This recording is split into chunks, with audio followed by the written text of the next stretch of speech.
y después vamos a ver lo que es la tomografía computada, que es lo que más me interesa. Si ustedes aprenden a diagnosticar una hemorragia, van a salvar vidas, ¿sí? No es lo mismo tratar una hemorragia subdural que una epidural, una subaracnoidea, ¿sí? Y va a definir mucho la conducta que pueda tomar todo el staff médico, ¿no? Ustedes cuando reciban a un paciente y tengan que llamar al médico, al neurocirujano, lo primero que va a hacer es preguntarle qué tipo de sangrado tiene, ¿sí? En qué topografía se encuentra, si es frontal, parietal, occipital. Y después seguramente van a poder ustedes tener acceso a algunas herramientas para medir la cantidad de sangre que haya y demás, pero es interesante, ¿sí? Ahora vamos a hablar un poquito del aparato digestivo. Vamos a hablar de lo que es esófago, estómago, duodeno e intestino grueso. Básicamente, como les decía en una clase anterior, ya con el avance y el advenimiento de nuevas tecnologías, por ejemplo, los gastroenterólogos utilizan mucho lo que es la endoscopía para hacer la exploración del tubo digestivo, ¿sí? Que no solamente sirve para ver en tiempo real las distintas patologías, sino que también va a servir para tomar biopsia directamente. Si encuentran una patología, toman biopsia. Pero, a pesar de eso, necesariamente, sobre todo en nuestro medio, donde la capacidad económica que tienen las personas, el medio en el que vivimos, tenemos que explotar al máximo los métodos aún considerados más económicos y más accesibles, ¿sí? Que también aportan con mucha información y que son los que más van a poder ver ustedes, ¿sí? Entonces esto es un pequeño repaso, ustedes esto ya lo saben. El aparato digestivo evidentemente empieza en la boca, continúa con la faringe, el esófago, el cardias, el estómago, el píloro, el bulbo duodenal, el duodeno propiamente dicho, el ángulo de Treitz, el yeyuno, el ileum, la válvula, ¿sí? El apéndice, el ciego y es decir, todo lo que es el marco colónico y sus distintas porciones. Es muy importante que nosotros conozcamos y repasemos un poquito la anatomía, porque no es lo mismo que un paciente tenga, por ejemplo, una obstrucción de intestino delgado que una obstrucción de intestino grueso, ¿sí? ¿Por qué? Porque la terapéutica va a ser distinta y las causas generalmente son distintas. Acá les dejo dos esquemas que a mí me gustan, son bastante prácticos, pero evidentemente ustedes ya lo saben, no quiero complicarlos. Si ustedes tienen algún otro esquema, repásenlo, ¿sí? Entonces, cuando nosotros vamos a hablar de radiología en el estudio del aparato digestivo, uno de los estudios que más realizamos aún hoy en día es el estudio de radiología contrastada, ¿sí?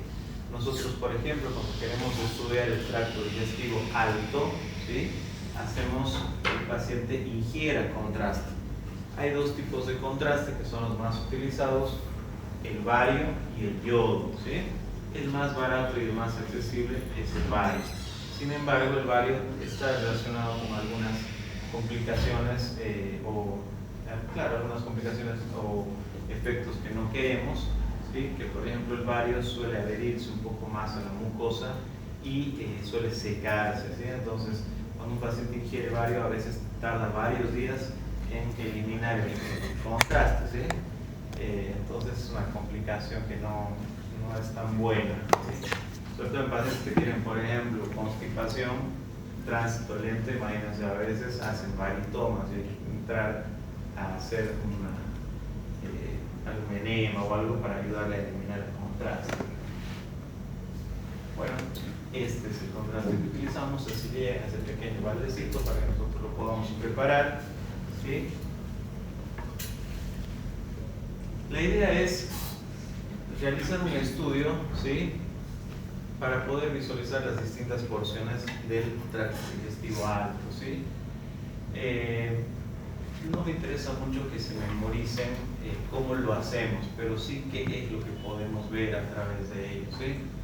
Por ejemplo, se realiza para visualizar en proyección de frente las valéculas, las fositas, la glosoepiglótica, los senos piriformes, ¿sí? Y hacemos unas proyecciones de frente y otras de perfil, para visualizar las mismas estructuras, pero evidentemente poder hacer diagnósticos.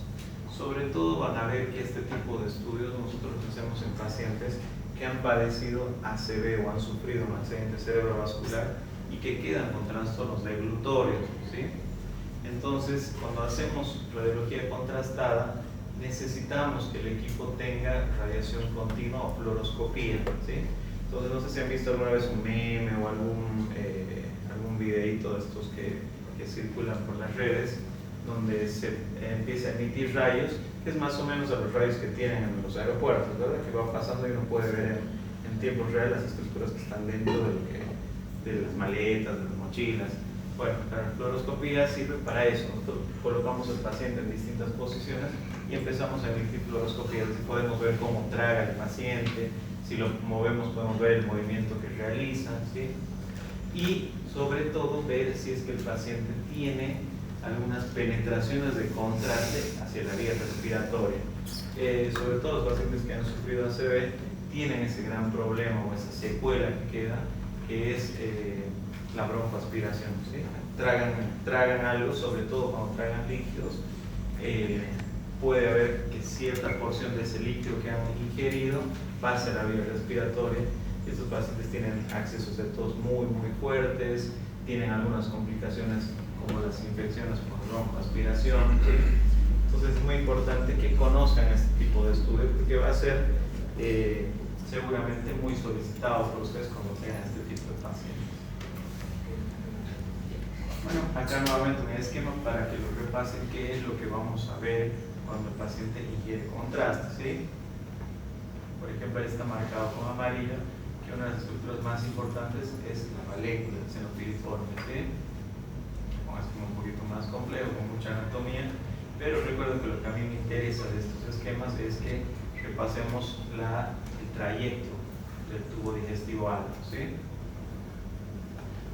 Acá, ¿qué indicaciones tiene hacer un estudio contrastado de la vía digestiva alta, sobre todo los pacientes que tienen disfagia y trastornos de la deglución?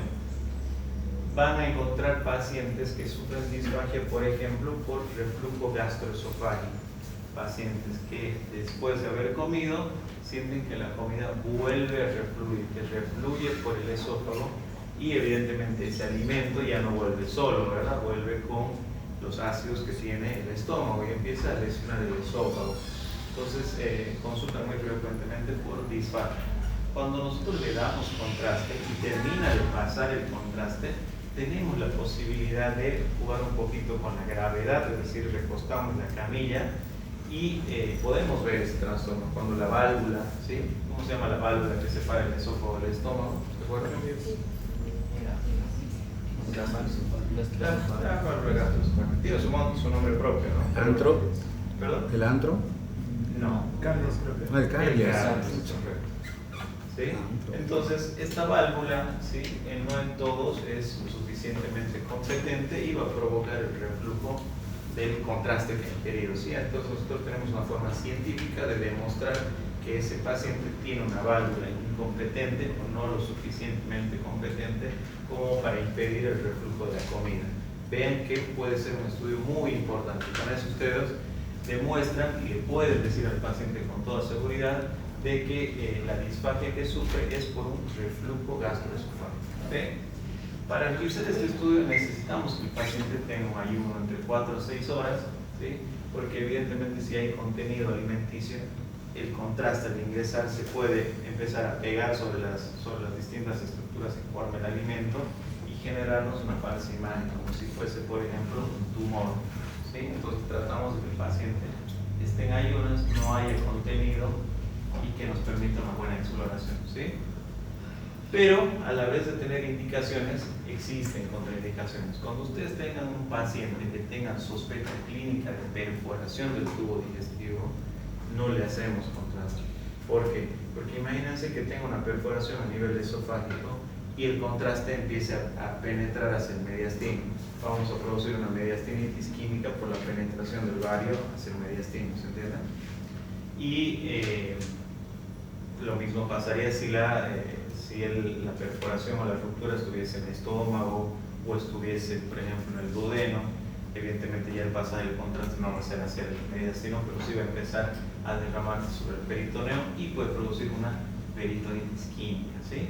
Puede producir entonces mediastinitis o peritonitis.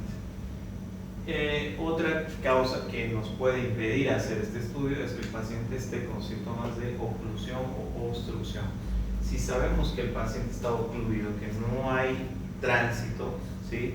Y nosotros le damos contraste por el mismo motivo que les había dicho en su momento, que a la vez el contraste dificulta el tránsito y tarda en eliminarse. Imagínense darle contraste a alguien que de por sí no tiene tránsito, ¿sí? Se va a secar del todo y lo vamos a complicar mucho más todavía. Otro caso en el que no le damos contraste varitado, ¿sí? O vario, es cuando el paciente tenga riesgo de broncoaspiración. En este caso solemos darle yodo porque tiene menos, se ha demostrado científicamente que no produce tanta irritación como el bario, ¿sí? Entonces si llega a pasar contraste no va a ser tan complicado para el paciente, ¿sí?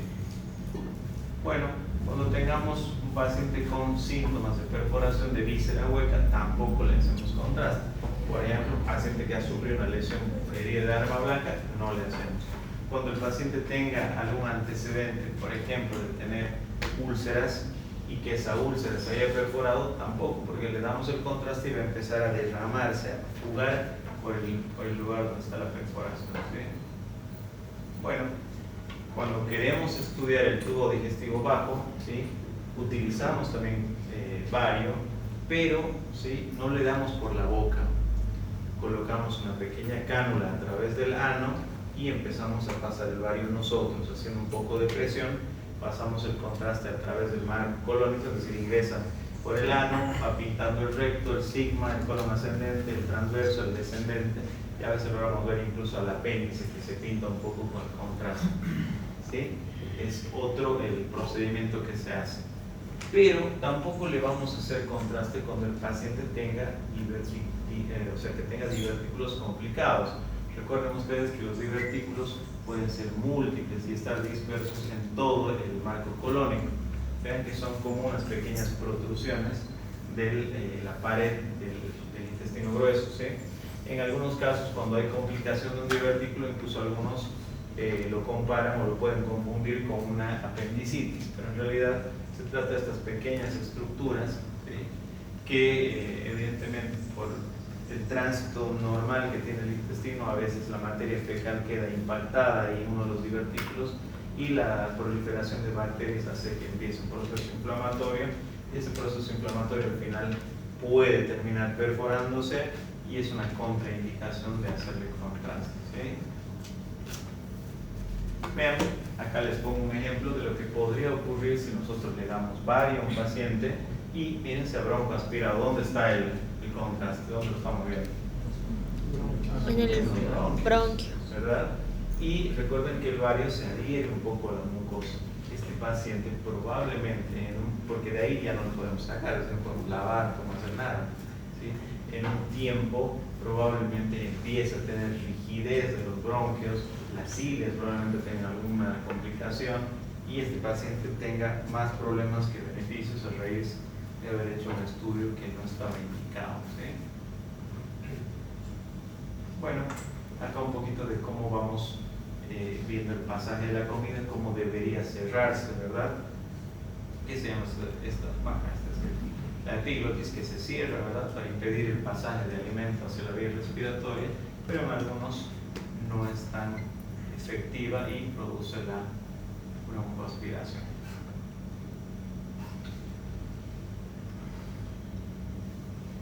¿En quiénes ocurre generalmente esto? Por ejemplo, en las personas mayores, ¿sí?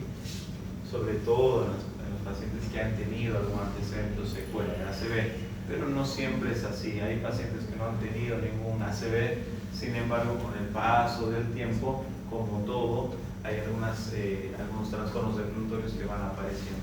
En los niños, en los recién nacidos sobre todo, es muy frecuente. Por eso que la recomendación de tener a los recién nacidos una pequeña almohada y siempre de costado. ¿Por qué? Porque las válvulas que tenemos no son todavía tan efectivas, ¿sí? Y permiten el reflujo gastroesofágico. Los bebés sufren mucho el reflujo.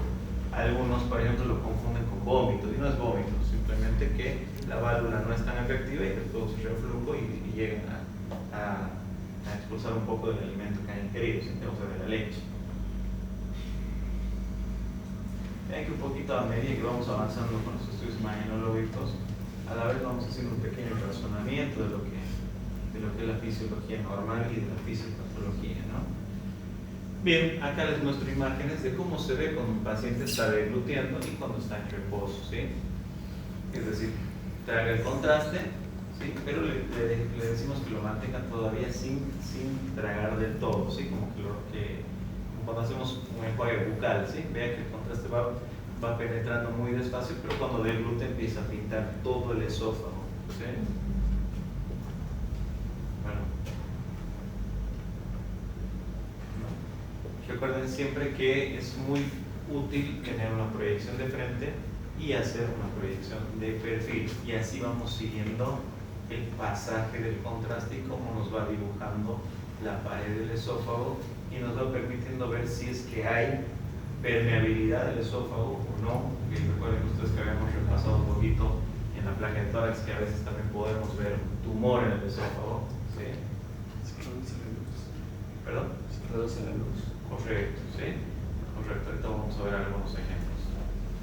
Bueno, acá el tránsito esofágico, ¿sí? Recuerden que el estudio, que lo que estábamos viendo al principio, hasta ahora, es más que todo para ver si hay trastornos deglutorios, si hay pasaje de contraste de la vía digestiva a la vía respiratoria.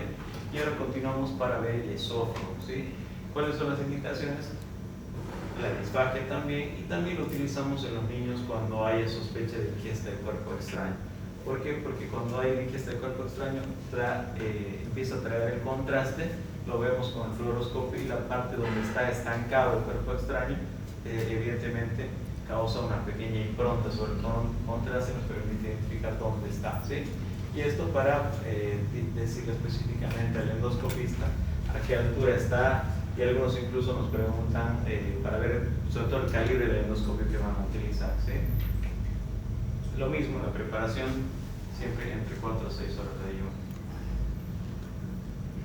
Contraindicaciones, ya habíamos visto esto: la perforación del tubo digestivo o la obstrucción, ¿sí? Para que repasen la misma diapositiva. Bueno, así tenemos a los pacientes. Evidentemente esta no es una imagen mía, está sacada de la literatura. Preparamos el contraste, se lo damos con una pequeña bombilla al paciente y empieza a tragar, y nosotros le hacemos el seguimiento con el fluoroscopio, ¿sí? Primero el paciente va a estar de pie, ¿sí? ¿Para qué? Porque evidentemente si lo pondríamos de recostado, obviamente inevitablemente se ahogaría, ¿verdad? Porque todos tenemos dificultad para tragar desde el costado. Nosotros le hacemos de pie. Después de que ha tragado, sí empezamos a declinar un poco la camilla hasta que lo ponemos totalmente recostado. ¿Y esto con qué finalidad? Porque la mayoría de los pacientes que sufren reflujo lo tienen de recostado, ¿verdad? Dicen, no puedo dormir, como me duermo, a veces me tengo que sentar porque empiezo a sentir que la comida refluye. Entonces así lo podemos comprobar radiológicamente. Si alguien tiene alguna duda o consulta, me avisa. ¿Por qué con bombilla? No puede ser directamente. Lo hace, lo puede hacer, pero ¿qué es lo que sucede? Recuerden ustedes que cuando estamos con el fluoroscopio, a veces toman y se queda todo impregnado acá, y nos genera un pequeño artefacto, porque tenemos que seguir todo el trayecto. ¿Me entiendes?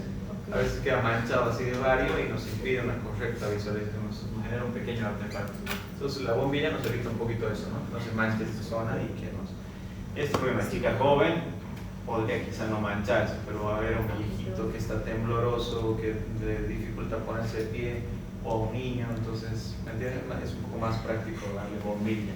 ¿No te sabe feo eso?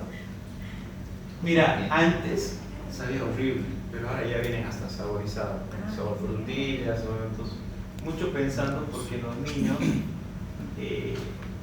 es todavía un poco dificultoso, sobre todo en esta parte del mundo, hacer procedimientos endoscópicos, porque requieren sedación y no hay muchos anestesistas pediátricos. Si ustedes han visto o han tenido la posibilidad de ir al hospital de San Juan de Dios, van a ver que son muy pocos los anestesiólogos que se animan, porque evidentemente la anestesiología pediátrica es una subespecialidad de la anestesiología, ¿verdad? Entonces, no todos tienen esa subespecialidad, como en todo, ¿sí? Como en todo. Ustedes cuando se reciban de médicos, ¿sí? Y les toque atender niños, van a ver que es decir, pediatría durante la formación es una materia, no es que todos los 5 años ven niños, ¿verdad? Pues cuando llegan a la práctica, a mí me pasó, resulta ser un poco difícil atender niños, porque es una materia, no es que llevamos todo el tiempo. y hay que acostumbrarse a las dosis, al peso y a varias circunstancias que no son tan fáciles.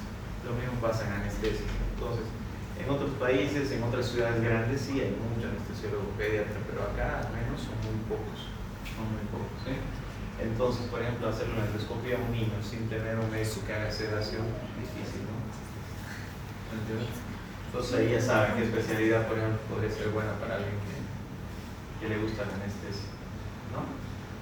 Cuando hacemos el estudio del esófago en un paciente que queremos ver trastornos de la deglución, solemos hacer 3 diluciones. Una, ¿sí?, que es con sólido, es decir, ponemos pequeñas galletas en un vaso, le ponemos bario y le damos al paciente que mastique las galletas impregnadas con bario para ver si el paciente tiene trastornos deglutorios con el alimento sólido, ¿sí? En segunda instancia podemos mezclar bario con gelatina o bario con yogures aplanados, ¿sí?, y se lo damos a comer para ver si tiene trastornos deglutorios con semisólidos, ¿sí? Y en última instancia le damos a beber, así como a esta persona joven, le damos a beber ya el bario totalmente diluido en agua. Porque hay pacientes que tienen trastornos deglutorios de los líquidos, otros a los semisólidos y otros a los sólidos. Los más complejos, evidentemente, son los que tienen trastornos a los 3, ¿no? Bueno, así empezamos el estudio. Esto no me interesa que ustedes se lo memoricen porque evidentemente es la técnica, cómo lo realizamos, y eso es más para nosotros que somos radiólogos, ¿sí? Pero, sin embargo, les muestro acá para que tengan un poco de cultura general de cómo se realiza, ¿sí? Y acá la obtención de las imágenes. Esto sí nos interesa. Miren qué interesante es cómo el contraste va atravesando el esófago y nos lo va dibujando perfectamente para que nosotros podamos reconocerlo. Es decir, podemos ver muy bien todo el calibre del esófago, las paredes del esófago, ¿sí? Reconocerlo cuando está totalmente distendido y cuando está colapsado, ¿verdad?, porque tiene peristaltismo.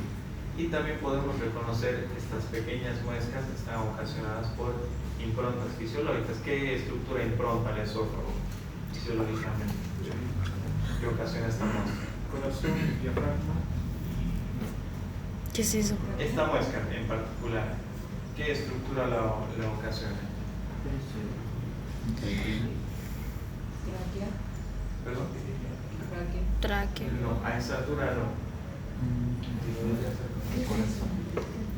Es una estructura que sale del corazón. La otra. Ah. Es una impronta fisiológica, ¿sí?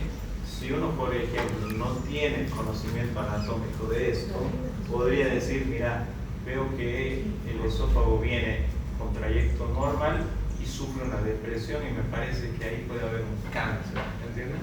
Y es necesario conocer que a esta altura hay una impronta fisiológica que está colapsando ligeramente al esófago, por eso es que pierde calibre, ¿sí? Y posterior a la impronta recupera su calibre normal, ¿se entiende? ¿Dónde ¿Sí? eso de arriba es su cara? ¿Perdón? A la izquierda, la primera imagen. ¿Acá? ¿Esa es su cara? Claro. ¿La cara? No, no. O sea, su perfil. No, estas son vértebras cervicales, ¿no? Son vértebras cervicales. Y lo de la derecha, o sea, lo de las... Acá Ajá, es la porción superior del tracto digestivo. Las moléculas que van a su nombre, ¿no? Yo decía su cara. Bueno, vean que acá se ve un poquito mejor lo que es la impronta fisiológica, ¿no? ¿Vean? Es otra toma, otra proyección, pero con lo mismo, ¿sí? Vemos a un esófago bastante bien distendido, bien pintado, como le decimos nosotros, que nos permite evaluar tanto el calibre, Qué lindo. ¿sí?, las paredes esofágicas y las improntas que tiene, ¿sí? Bien. ¿Qué vemos? ¿Qué vemos? ¿Qué les parece? ¿Qué estamos observando ahora? Ya hemos visto cómo se ve un esófago, ¿sí? ¿Les parece que esta anatomía es normal? No, ¿verdad? ¿Qué es lo que más les llama la atención? Está bastante ensanchado, correcto. ¿Qué más? ¿Los bordes les parece que son lisos? No, ¿verdad? Se han empezado a tornar irregulares, amorfos, ¿verdad? Entonces, ¿qué podrá hacer? Y dentro del esófago, ¿qué vemos? Dentro del esófago vemos como un componente heterogéneo, ¿verdad? Hay áreas hipodensas, el contraste no pinta totalmente, sobre todo esta porción inferior. ¿Vean? Acá hay áreas donde no se ha pintado, es porque hay algo acá dentro. Generalmente esto ocurre cuando hay comida dentro del esófago, ¿sí? Por eso les decimos que les pedimos ayuno. Pero en estos pacientes que tienen este tipo de imágenes, ¿qué podrá hacer? Lo primero que pensarían, si ven bordes irregulares, amorfos, alimento dentro del esófago, ¿sí? Vemos que hay una pequeña obstrucción, no está pasando correctamente el alimento. Pero ¿cuál será la causa? ¿Qué es lo que tiene? Si vemos bordes irregulares, un tumor, ¿sí? Habría que pensar en un tumor, ¿verdad? Bueno, lo que tiene este paciente es un cáncer de esófago, como le dice su compañero, pero no es del todo obstructivo. Y acá les doy una pista. ¿Por qué no es del todo obstructivo? Si vemos que en esta imagen un poco ampliada, habíamos visto que está dilatado o ensanchado hasta acá, ¿verdad? Pero acá, ¿qué pasó? Está recuperando calibre, ¿no? Se está volviendo su calibre normal, ¿sí?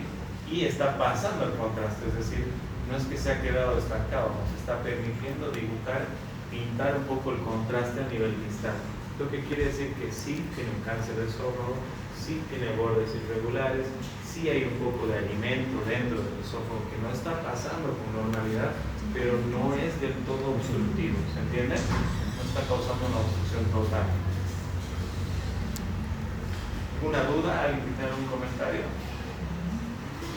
Bien, vean, tienen que feos son los tumores, ¿no? Es decir, vamos a encontrarnos con dos clases de tumores y algunos son céntricos, es decir, afectan una sola pared o un solo borde del esófago, y vamos a ver más adelante tumores que son de tipo concéntrico, es decir, afectan a todo alrededor de la pared y son los que más obstruyen el pasaje normal de la comida. Entonces, miren esta imagen, ¿sí? Imagen ilustrativa está representada por este estudio contrastado, ¿sí? Se reconoce perfectamente que hay ahí una lesión de crecimiento endofítico, se está creciendo hacia la luz del esófago, ¿sí? Y está afectando a una sola pared, por eso es que permite el pasaje del medio de contraste. ¿Entienden? Bueno, en esta otra, ¿qué les llama la atención?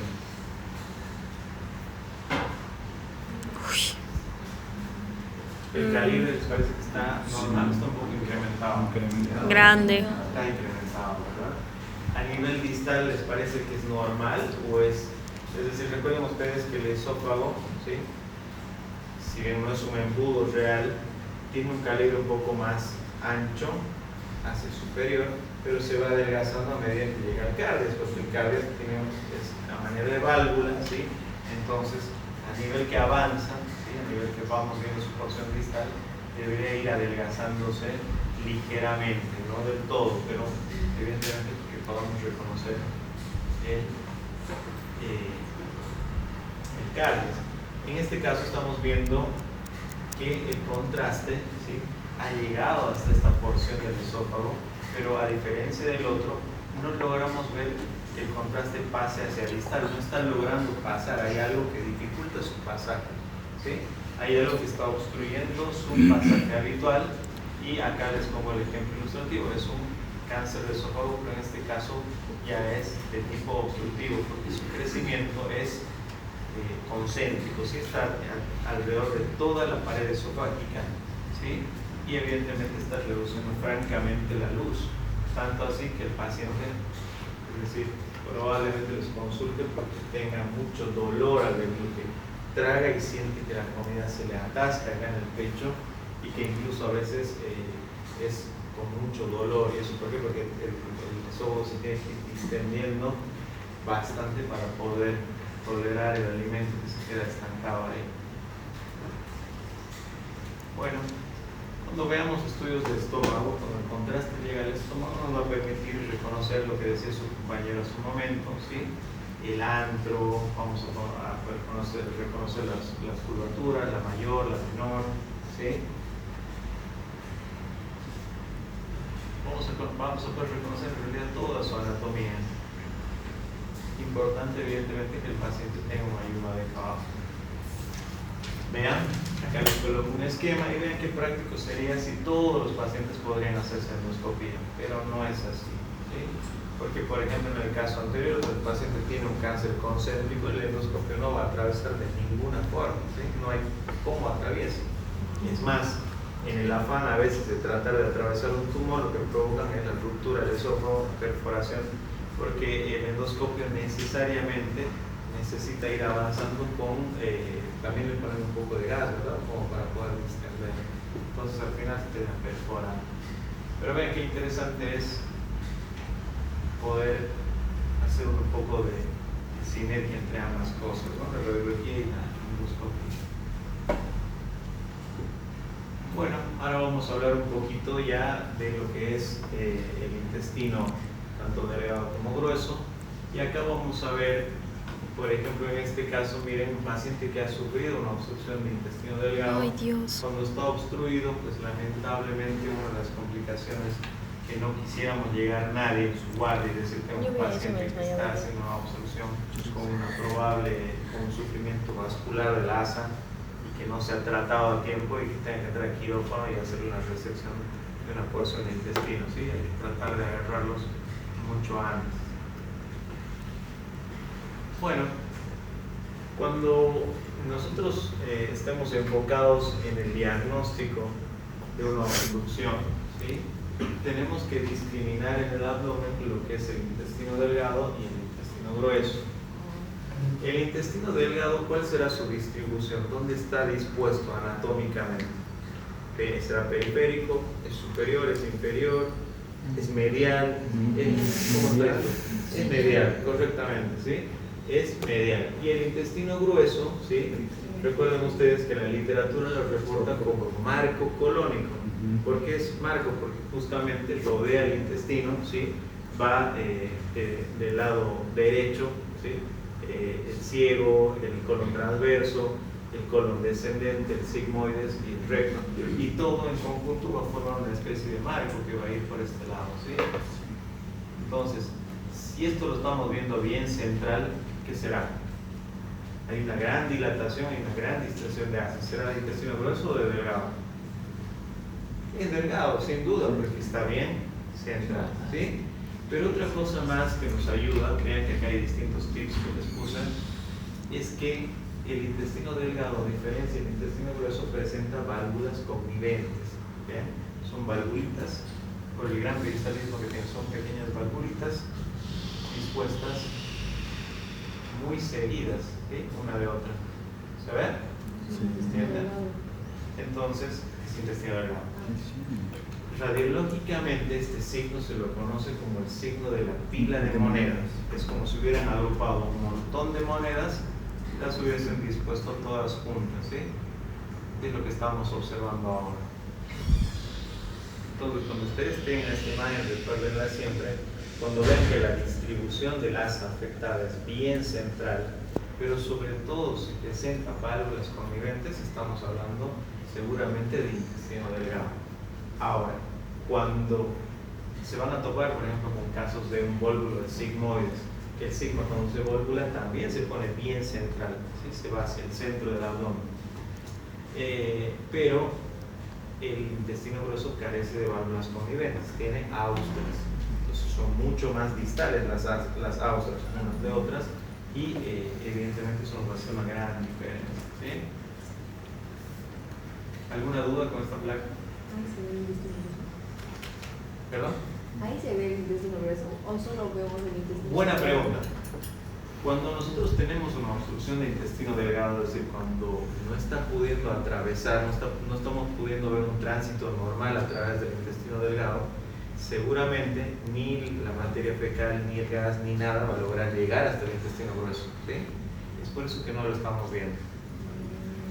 La literatura lo describe como si el intestino grueso estuviera planchado, porque no lo vemos, ¿sí? Porque no hay aire, porque no hay nada, no está logrando atravesar, no hay tránsito hacia el intestino grueso, ¿sí? Entonces, y estamos viendo una marcada dilatación de asas de intestino delgado, ¿sí? ¿Entienden? Por eso lo estamos viendo. Muy buena pregunta.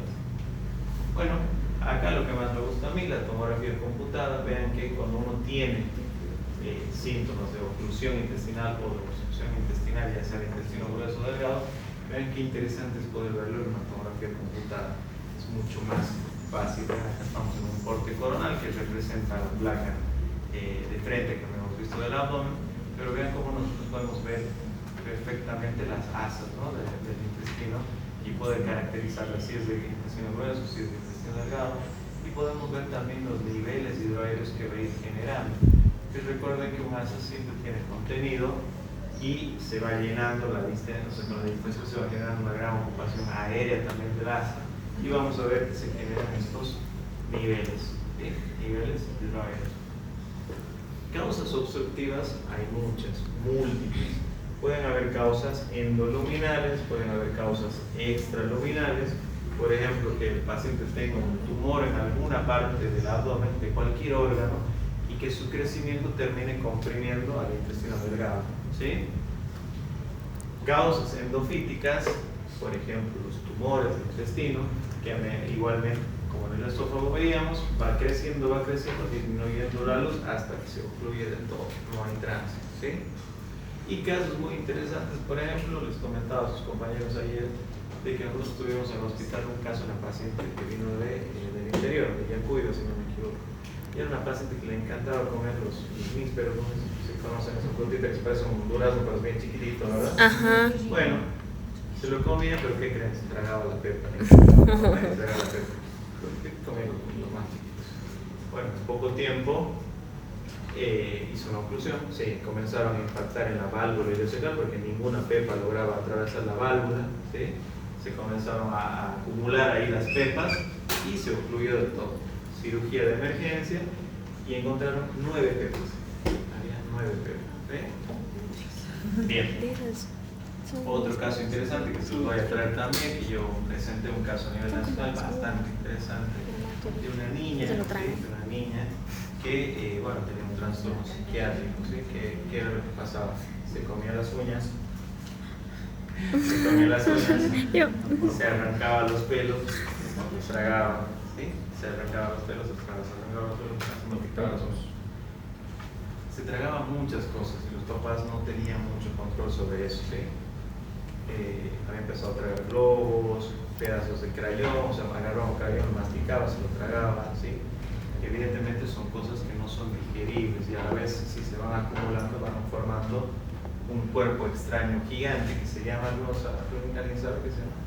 Son los famosos besoares, ¿sí? Se llaman besoares. Ah. Bueno, hicimos un estudio de radiología contrastada y pudimos ver que en el estómago estaba totalmente impactado una masa, que si uno no tiene un poco de entrenamiento se piensa que es un gran tumor en el estómago, ¿sí? Ya con el contraste nos generó un poco de dudas, la mamá no tenía idea de lo que estaba padeciendo la niña tampoco, evidentemente no decía, bueno, como esto, no quiero esto, ¿sí? Claro. Hicimos una tomografía computada y pudimos diagnosticar, porque recuerden que la tomografía computada nos permite ver densidades, no nos permite todavía hasta densidades metálicas, ¿sí? O sea, la niña, es decir, esos no sé si han visto con lo que hacen manillas, las gomitas, delgaditos, hasta esos se cargan, ¿no? Y se le fue acumulando en el estómago hasta que un día, obviamente, ya no permitía el pasaje de la comida, ni de líquido, ni nada, la tuvieron que operar y sacaron una estructura bastante grande, ¿sí? Y era así todo, pelos, uñas, había todo, ¿sí? Qué asco. Entonces es un trastorno psicológico, de índole psiquiátrico, porque necesitan a veces medicación, porque están todo el tiempo moviéndose las uñas, jalándose los pelos y comiéndoselos, y la ingesta de cosas raras, les gusta sobre todo eso, ¿no?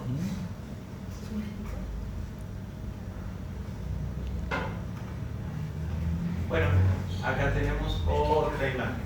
¿Qué será? ¿Les parece que sea intestino delgado o intestino grueso? Grueso. Es intestino grueso, más allá de que está anotado ahí abajo, pero vean ustedes que la distribución, ¿sí?, es distinta, ¿verdad? Este sí tiene una distribución como de mal. Sin embargo, acá vemos una gran, está elongado acá, ¿no? Y es porque se está llenando tanto de gas que, como les decía, se va medializando, se va hacia el medio del intestino, porque crece tanto, miren el calibre tan incrementado que tiene. Pero una cosa bien puntual es que no tiene válvulas conviventes, sino que tiene austras. Miren que las austras son mucho más distales, no son como tan seguidas y tan frecuentes como las válvulas conviventes. ¿Sí?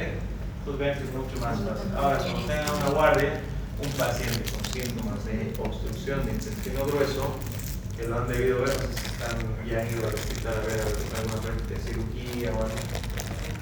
¿No? Bueno, es muy frecuente esto en nuestro medio, sobre todo se volvulan los pacientes que tienen chagas, por ejemplo. Y van a ver que si tiene obstrucción de intestino grueso, ¿sí? Se hace primero, antes de decidir una cirugía, tratar de desvolvularlo, ¿sí? Se coloca una especie de cánula, como si fuese un enema, y mediante mucha presión se trata de resolver esa volvulación que tiene, ¿no? Y la volvulación no es que más que la torsión de su propio eje, ¿no? O sea, al pasar una sustancia, ¿sí? Puede tratar de resolver. Y si no se resuelve, va a ir a cirugía. Les voy a mostrar una imagen, igualmente es muy frecuente, ya la van a ver ustedes cuando vayan a rotar.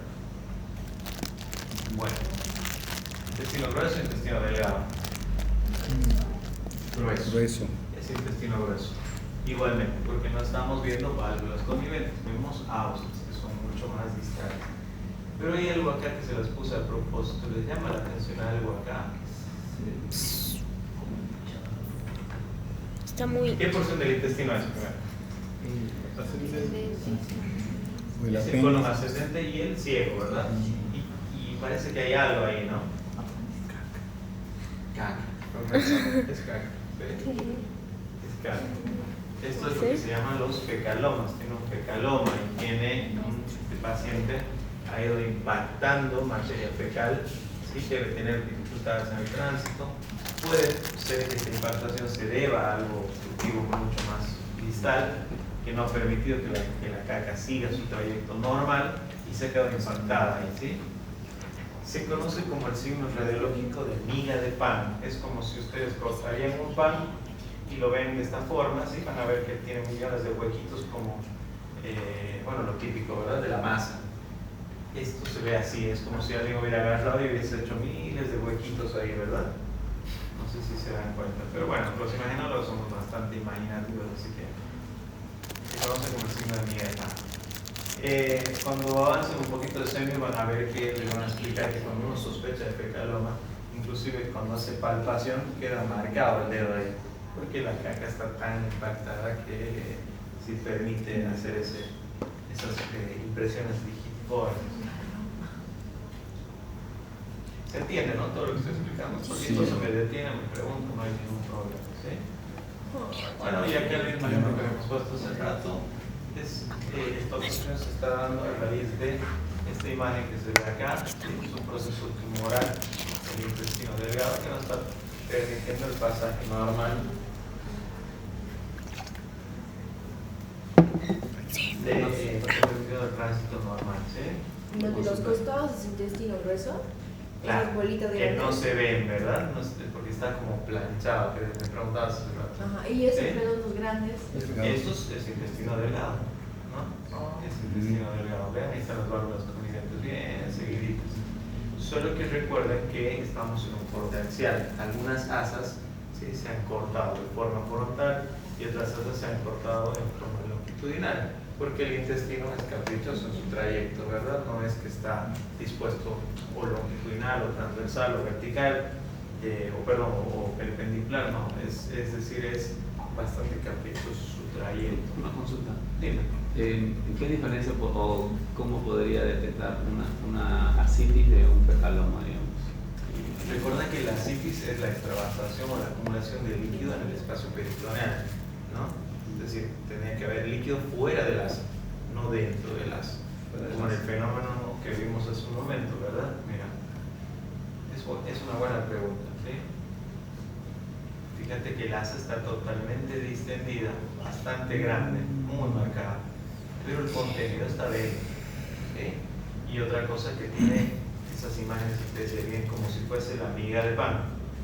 Si fuese una ascitis, ¿sí? Y lo tenemos el paciente de pie, seguramente el líquido se va a ir a la zona más declive, seguramente no va a estar acá, sino que va a estar acá por la pelvis, ¿sí? Pero en la placa es un poco más difícil de diagnosticar ascitis, pero es una buena pregunta. Bueno, miren acá, en tomografía computada como es un poco más fácil determinar si es intestino grueso o es intestino delgado, no solo por la distribución, sino por el reconocimiento más óptimo de las obstrucciones, ¿sí? Y ven que acá está el fenómeno de volvulación, es como si hubiera habido un remolino acá, y a punto de partida de acá se ha empezado a dilatar marcadamente el intestino, ¿sí? Bien. Y eso lo van a ver, esto es algo muy frecuente en los médicos, ¿sí? Van a ir a cirugía y seguro que en alguno de los rotes lo van a poder ver, porque es algo frecuente, ¿sí? En nuestro medio al menos es muy frecuente. Bueno, acá esta imagen, ¿sí? Cuando se trata de un vólvulo de sigma o de sigmoides, ¿sí? ¿Alguien me podría decir si le parece o se asemeja esta imagen a algo que alguna vez haya visto? Una C. Bueno, ¿alguien más? ¿Nadie? ¿Cómo? Riñón. ¿Cómo un signo de interrogación? Bueno, no, es un vólvulo. No es un vólvulo, ajá. ¿Qué es eso? Bueno, los imagenólogos que lo describieron por acá ya por hace muchos años, lo describen como el signo radiológico del grano de café. Es como si esa imagen fuese un grano de café. ¿Sí? Bueno, a mí también me costó, pero así son los imagenólogos que describieron hace muchos años, ¿no? Me pareciera que para ellos fue como un grano de café. Por ahí para nosotros no es tan común porque estamos más acostumbrados ya a ver el café molido y demás, ¿no? Pero en aquellos años se tomaba el café en grano, ¿no? Claro. Y lo veían, seguramente lo compararon así. Pero para que lo sepan y lo tengan en cuenta, por ahí en un cirujano, como están ustedes en la rotación hospitalaria, les dice, tengo un paciente que tiene signos radiológicos del grano de café, ¿qué es? Entonces no lo duden, ¿sí? Este les está hablando de un vólvulo de signo, ¿sí?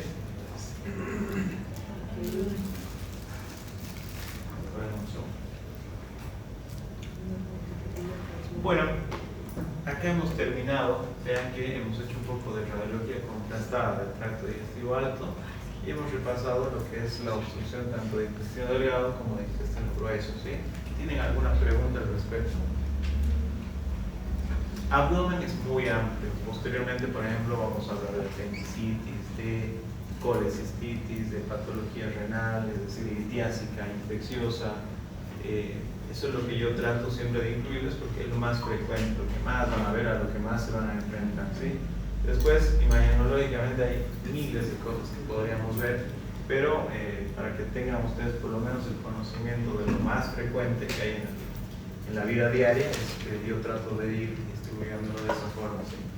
¿Alguna duda, alguna consulta de lo que yo soy? El vario, más o menos cuánto demora en salir o Como te decía, con las es heces. decir, en general, si el paciente tiene un tránsito adecuado,